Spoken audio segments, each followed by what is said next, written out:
मित्रों, पहला सवाल यह पूछता हूँ कि भारत के गरीब मेहनतकश सर्वाहार एजुकेटेड होंगे ताकि यह क्रांति की जा सके। वह क्या कारण हो सकता है जो लोगों को इसके लिए प्रेरित करेगा? मुझे ऐसा लगता है कि बाकी सभी बातें यदि एक जैसी हों तो केवल एक ही बात ऐसी है प्रेरित कर किसी व्यक्ति को क्रांति के लिए इस बात का एहसास कि दूसरे व्यक्ति जो इस काम में उसके साथी हैं उसमें बराबरी व भाईचारे की भावनाएं और सबसे अधिक न्याय की भावना पैदा हो।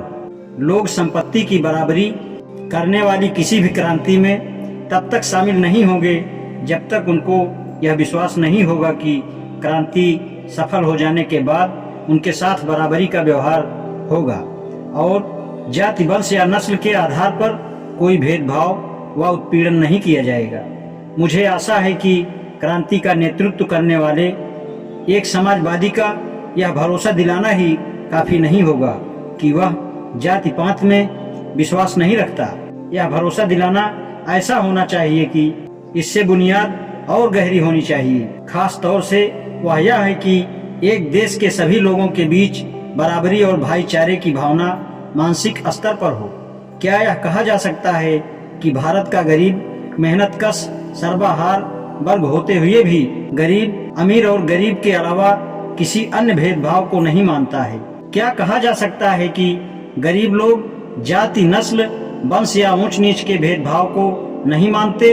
यदि यह सच है कि वे ऐसा भेदभाव मानते हैं तो अमीरों के खिलाफ संघर्ष में ऐसे गरीब सर्वाहार लोगों से किसी भी मोर्चे पर एकता की क्या उम्मीद की जा सकती है? कोई क्रांति कैसे हो सकती है जब तक सर्वाहार एक संयुक्त मोर्चा नहीं बना सकते?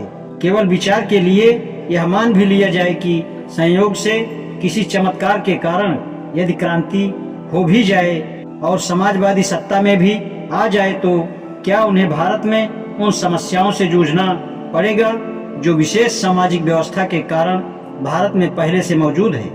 मैं नहीं समझता कि भारत में एक सामाजिक सरकार जात पात, ऊंच नीच व अन्य रूढ़ियों व संकीर्णताओं से पैदा हुई समस्याओं पर काबू पाए बिना एक पल भी चल सकती है। यदि समाजवादी कुछ आकर्षक नारे लगाकर या कार्यक्रम बताकर संतुष्ट नहीं होना चाहते और यदि वे समाजवाद को एक ठोस व वास्तविक बनाना चाहते हैं तो उनको यह मानना पड़ेगा कि सामाजिक सुधार ही असली सुधार है और यही समाज की बुनियादी जरूरत है, और यह भी कि उनके लिए इन समस्याओं से भागने का कोई रास्ता नहीं है। भारत में पहले से मौजूद सामाजिक व्यवस्था के कारण पैदा हुई विकृतियों से समाजवादियों को निपटना ही पड़ेगा और जब तक वे ऐसा नहीं करते तब तक वे अपना लक्ष्य प्राप्त करने में सफल नहीं हो सकते। यदि किस्मत से वे अपना लक्ष्य प्राप्त कर भी लेते हैं तो उन्हें अपने उद्देश्यों को प्राप्त करने के लिए इन समस्याओं से छुटकारा पाना ही पड़ेगा।